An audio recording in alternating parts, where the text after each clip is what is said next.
அனைவருக்கும் மாலை வணக்கம். இன்னைக்கு நம்ம 11th இயல் 3ல செகண்ட் பார்ட் பார்க்குறோம். ஓகேங்களா? ஃபர்ஸ்ட் வந்து நம்ம மலைகள் லெசன் பார்த்துட்டோம். செகண்ட் லெசன் வந்து இன்னைக்கு நம்ம வந்து காவடி சிந்து பார்க்குறோம். காவடி சிந்து இயற்றியவர் வந்து யார் அப்படின்னா அண்ணாமலையார். ஓகேங்களா? நம்ம வந்து கரெக்டாக அப்படி நூல்வெளி போயிடலாம். இதில் வந்து எந்த பாயிண்ட்டும் இம்பார்ட்டன்ஸ்லாம் எதுவும் கிடையாது. நூல்வெளியில் பார்த்துக்கலாம். பொருள் வேணா பார்த்துக்குங்க. இம்பார்ட்டண்டான பொருள் மட்டும் பாருங்க. சலராசி அப்படின்னா கடலில் வாழும் மீன் முதலிய ஒரு உயிர்கள். சல ராசி அப்படின்னா கடல்ல வாழ்கின்ற உயிர்கள் அப்படின்னு நம்மளுக்கு தெரியணும். மாசுனம் பாம்பு, புயல் மேகம், கரங்கும் சுழலும், புயம் அப்படின்னா தோல், வரை மலை. ஓகேங்களா? இதெல்லாம் ஓரளவுக்கு தெரிஞ்சா போச்சு, தெரிஞ்சா ஓகே நமக்கு. நெக்ஸ்ட் வந்து அந்த நூல்வெளி வந்துருங்க.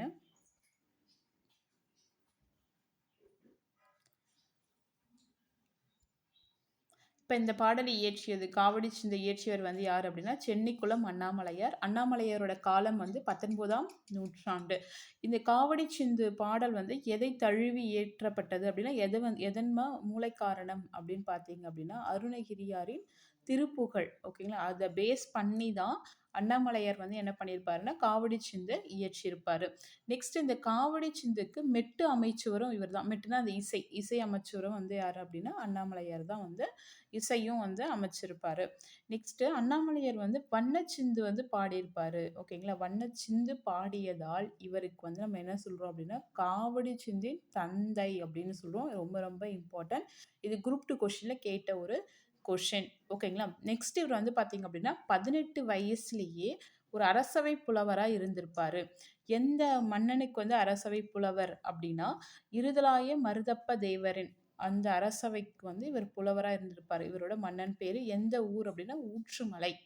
ஓகேங்களா? நெக்ஸ்ட் இவர் எழுதிய நூல்கள் பாருங்க. வீரை தலபுராணம், வீரை நவந்த கிருஷ்ணசாமி பதிகம், சங்கரன் கோவில் திருப்பந்தாதி, கருவை மும்மணிக்கோவை, கோமதி அந்தாதி. இதெல்லாம் வந்து இவர் இயற்றிய நூல்கள். நெக்ஸ்ட் அப்படியே பாருங்க. காவடி சிந்தை இயற்றியவர் வந்து அண்ணாமலையார். இவரோட காலம் வந்து 19ஆம் நூற்றாண்டு. இது வந்து எந்த நூலை தழுவி எழுதப்பட்டது அப்படின்னா அருணகிரியாரின் திருப்புகழை தழுவி எழுதப்பட்டது. இந்த நூல் வந்து ஒரு சந்த இலக்கியம். மெட்டு வந்து இவரே போட்டிருப்பாரு. நெக்ஸ்ட் வந்து இவர் வந்து வண்ணச்சிந்து பாடியதால் இவரை வந்து நம்ம என்ன சொல்றோம் அப்படின்னா காவடி சிந்தின் தந்தை அப்படின்னு சொல்றோம். 18 வயசுலேயே வந்து அரசவை புலவராக இருந்திருப்பாரு. எந்த ஊர் அப்படின்னா ஊற்றுமலை. எந்த மன்னர் அப்படின்னா இருதலாய மருதப்ப தேவர் அப்படின்ற ஒரு மன்னன். நெக்ஸ்ட் என்னென்ன நூல்கள் எழுதியிருக்காரு அப்படின்னா வீரம் அப்படின்ற மாதிரி ஃபர்ஸ்ட் லைன் வந்துச்சு அப்படின்னா இவரோட நூல்கள் வரும். வீரை தலபுராணம், வீரை நவநீத கிருஷ்ணசாமி பதிகம், சங்கரன் கோவில் திருப்பந்தாதி, கருவை மும்மணிக்கோவை, கோமதி அந்தாதி. இதெல்லாம் வந்து இவர் இயற்றிய நூல்களாக கருதப்படுகிறது. ஓகேங்களா? இதுதான் வந்து காவடி சிந்து பற்றி நம்மளுக்கு பாயிண்ட் கொடுத்துருப்பாங்க. நெக்ஸ்ட் வந்து குறுந்தொகை போகிறோம். குறுந்தொகை இந்த பாட்டு லைனில் வந்து பார்த்திங்க அப்படின்னா வெள்ளி வீதியார் வந்து சொல்லியிருப்பாங்க. இந்த பாட்டோட மீனிங் என்ன அப்படின்னா தலைவனும் தலைவியும் வந்து பார்த்திங்க அப்படின்னா மேரேஜ் பண்ணிக்கிறதுக்காக இதுன்ற மாதிரி சொல்லியிருப்பாங்க. அதில் வந்து தலைவன் வந்து தலைவி வீட்டுக்கு வந்து கேட்கும்போது தலைவியோட தாய் தந்தை வந்து ஒத்துப்பாங்களோ ஒத்துக்க மாட்டாங்க அப்படின்ற இருக்கும்போது தலைவிக்கு வந்து அவங்க பேரண்ட்ஸ் வந்து ஒத்துக்கிட்ட மாதிரி ஒரு நியூஸ் கொடுத்த மாதிரி சொல்லியிருப்பாங்க. அதுதான் வந்து இதோட கதைப்பகுதியாக நமக்கு கொடுத்துருப்பாங்க. இதில் வந்து என்ன திணை அப்படின்னா குறிஞ்சி திணை வந்து இது நமக்கு வந்து கொடுத்துருப்பாங்க இந்த பாட்டு லைனில். பாட்டு லைன் கொடுத்துட்டு எந்த திணைன்னு கேட்கறது கூட வாய்ப்பு இருக்குது. ஸோ குறிஞ்சி திணை. ஓகேங்களா? நெக்ஸ்ட்டு இதோட நூல்வெளி அப்படியே டேரெக்டாக வந்துடலாம். ரொம்ப இம்பார்ட்டன்ட்லாம் இங்கே எதுவும் இல்லை. பாடல் பொருளில் இந்த தண்டுன்றதுக்கு மட்டும் பார்த்துங்க. தண்டு அப்படின்னா ஊன்றுகோல் அப்படின்றது. ஏன்னா குச்சி தான் நம்ம வந்து தண்டுன்னு சொல்லுவோம் ஒரு தாவரத்தோட. அதுதான் காஞ்சதுக்கப்புறம் ஊன்றுகோல் மாதிரி யூஸ் பண்ணுவோம் அப்படின்ற மாதிரி கூட நம்ம இங்கே ஞாபகம் வச்சுக்கலாம். நெக்ஸ்ட்டு நூல்வெளியில் வந்து பாருங்கள் குறுந்தொகை அப்படின்னாலே நம்ம வந்து முன்னாடி நிறைய ஷார்ட்ஸில் போட்டிருப்போம் குறுந்தொகை எப்படி பிரியும் அப்படின்ட்டு. நெக்ஸ்ட்டு குறுந்தொகை அப்படின்னா 8 தொகை நூல்களில் ஒன்று. இது வந்து பார்த்திங்க அப்படின்னா 400 பாடல்களை கொண்டிருக்கு. ஓகேங்களா? இது வந்து நம்ம நல்ல குறுந்தொகை அப்படின்னும் காமனாக நம்ம வந்து சிறப்பிச்சு சொல்லுவாங்க. இது வந்து நிறைய உரையாசிரியர்கள் வந்து பார்த்திங்க அப்படின்னா குறுந்தொகையை தான் மேற்கோள் காட்டி சொல்லியிருப்பாங்க. ஸோ ஆதலால் முதலில் தொகுக்கப்பட்ட நூல் வந்து நமக்கு குறுந்தொகை தான் அப்படின்னு சொல்லியிருப்பாங்க. இந்த நூலை தொகுத்தவர் வந்து புரிக்கோ. இதுக்கு வந்து கடவுள் வாழ்த்து பாடியவர் வந்து யாருன்னா பாரதம் பாடிய பெருந்தேவனார். ஓகேங்களா. இதில் வந்து பாட் லைனில் வந்து வெள்ளி வீதியார் தான் கொடுத்துருப்பாங்க. வெள்ளி வீதியார்ன்றது ஒரு பெண்பாற் புலவர்.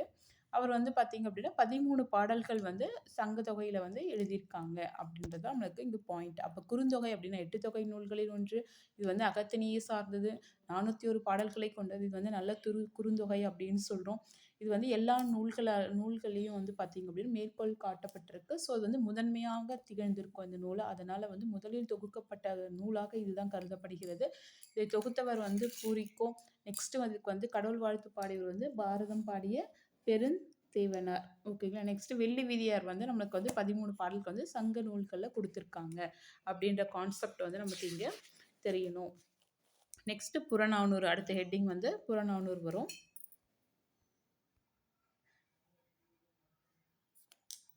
புறநானூரில் வந்து நமக்கு தெரியும், அமிர்தமே கொடுத்தாலும் வந்து பிறருக்கு கொடுத்துட்டு தான் சாப்பிட்ணும் அப்படின்ற மாதிரி இந்த ஸ்டோரிஸில் வந்து கொடுத்துருப்பாங்க. அதில் வந்து இளம்பெரு வழுதி வந்து இந்த பாட் லைனை வந்து எழுதியிருப்பாங்க. அந்த எழுதிய அந்த பாட டைல் வந்து இங்கே கொடுத்துருக்காங்க.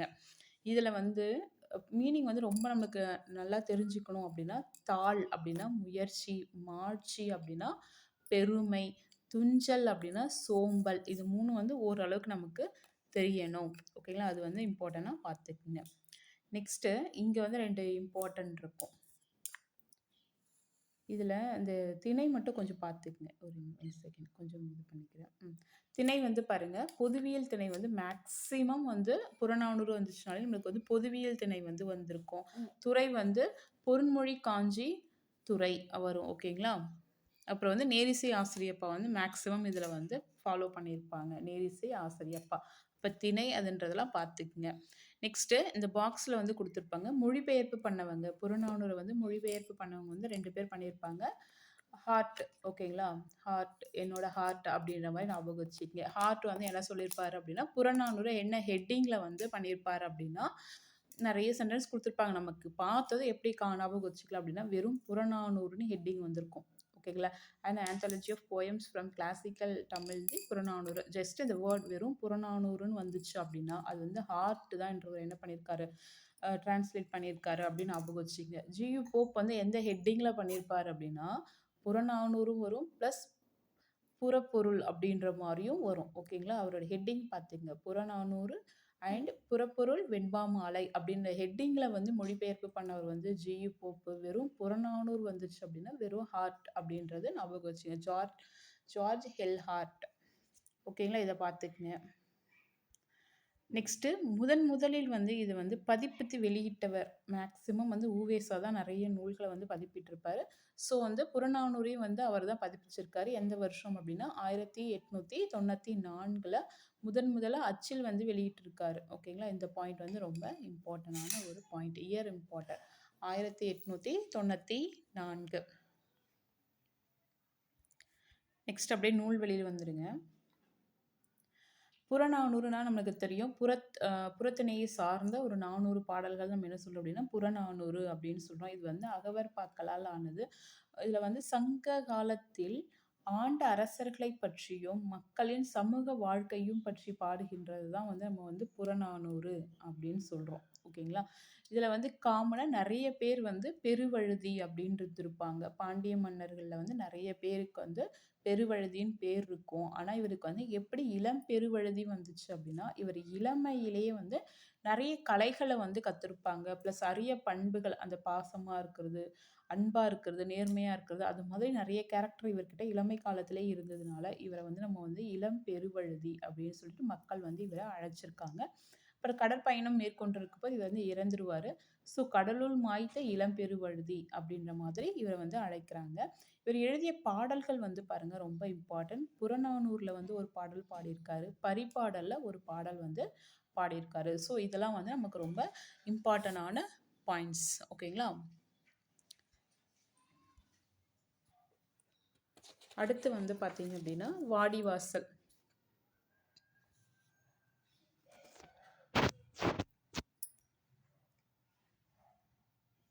வாடிவாசல் வந்து பார்த்தீங்க அப்படின்னா ஹெட்டிங் வந்து செல்லப்பா. செல்லப்பா வந்து இயற்றியிருப்பார்.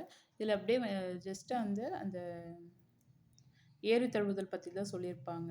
அதில் வந்து நம்ம என்ன இம்பார்ட்டன்ட் அது மட்டும் பார்த்துக்கணும். ஏறு தழுவுதல் மேக்ஸிமம் வருது கலித்தொகை. இந்த பாட்டு லைனில் பார்த்துங்க, அஞ்சார் கொலை ஏறு கொள்பவர் அல்லதை. அந்த பாட்டு லைன் சும்மா இது மட்டும் கொஞ்சம் ஐடென்டிஃபை பண்ணி வச்சுக்கோங்க. அது வந்துச்சு அப்படின்னா என்ன நூல் அப்படின்னா கலித்தொகை அப்படின்றது நமக்கு வந்து இங்கே ஞாபகம் வரணும். அதுக்கப்புறம் இன்னொரு பாக்ஸ் வரும். இங்கே வந்து குறுநாவல்னா என்ன அப்படின்ற மாதிரி கொடுத்துருப்பாங்க. அளவில் சிறுகதையை விட நீளமாகவும், ஓகேங்களா, சிறுகதையை விட நீளமாகவும் புதினத்தை விட சிறியதாகவும் இருக்கிறது நம்ம என்ன சொல்றோம் அப்படின்னா குறும் புதினம் சொல்கிறோம், அப்படின்னா குறு நாவல் சொல்கிறோம். அப்போ எது எதுக்கும் டிஃப்ரென்ஸ்னு சொல்லியிருப்பாங்க அப்படின்னா சிறுகதைக்கும் புதினத்திற்கும் இடைப்பட்ட வடிவம் தான் நம்ம வந்து என்ன சொல்கிறாங்க அப்படின்னா குறும் புதினம் அப்படின்னு சொல்கிறாங்க. டைரெக்டாக நெக்ஸ்ட் வந்து நூல்வெளியில் போயிடலாம். இது வந்து காமனாக இந்த பாயிண்ட் எல்லாமே வந்து எழுதியிருக்கிற மாதிரி கொடுத்துருப்பாங்க. இதெல்லாம் நம்மளுக்கு இம்பார்ட்டன்ட் இல்லை, இதுதான் இம்பார்ட்டன்ட். சந்திரோதயம், தினமணி ஆகிய இதழ்களில் வந்து உதவி ஆசிரியராக இருந்திருப்பார். எழுத்து எனும் இதழை வந்து தொடங்கி நவீன இலக்கிய மறுமலர்ச்சிக்கு வந்து வித்திட்டிருப்பாரு அப்படின்றது. ஓகேங்களா. இவரோட நூல்கள் பாருங்கள், ரொம்ப ரொம்ப இம்பார்ட்டண்டான ஒரு பாயிண்ட்ஸ். வாடிவாசல், சுதந்திர தியாகம், ஜீவனம்சம், PS ராமையாவின் சிறுகதை பாணி, அப்புறம் வந்து தமிழ் சிறுகதை பிறக்குது. ஓகேங்களா. அப்புறம் சுதந்திர தியாகம் அந்த நூல் வந்து பார்த்திங்க அப்படின்னா சாகித்ய அகாதமி விருது வாங்கியிருக்கோம். எந்த வருஷம் அப்படின்னா 2001 வந்து வாங்கியிருக்கோம். ஓகேங்க. அப்போ நெக்ஸ்ட்டு இவரை பற்றி நம்மளுக்கு என்ன தெரியணும் அப்படின்னா செல்லப்பாவை பற்றி என்ன தெரியணும் அப்படின்னா சந்திரோதயம், தினமணி அதில் வந்து ஆசிரியர். அவருடைய நூல்கள் வந்து வாடிவாசல், சுதந்திர தியாகம், ஜீவனம்சம், PS ராமையாவின் சிறுகதை பாணி, தமிழ் சிறுகதை பிறக்குது. ஓகேங்களா. அப்போ இது எழுத்துன்றது அந்த இதழை வந்து தொடங்கியிருப்பார் அப்படின்றது நம்மளுக்கு தெரியணும். சுதந்திர தியாகம் மட்டும் ஜீவனாம்சம் எந்த வருஷம் வாங்கியிருக்கு அப்படின்னா 2001 வந்து நமக்கு வாங்கியிருக்கு. ஓகேங்களா. அவ்வளோதான் இதில் பாயிண்ட்ஸு. அடுத்த இயல் வந்து நம்ம அது கண்டினியூட்டியாக பார்த்துக்கலாம்.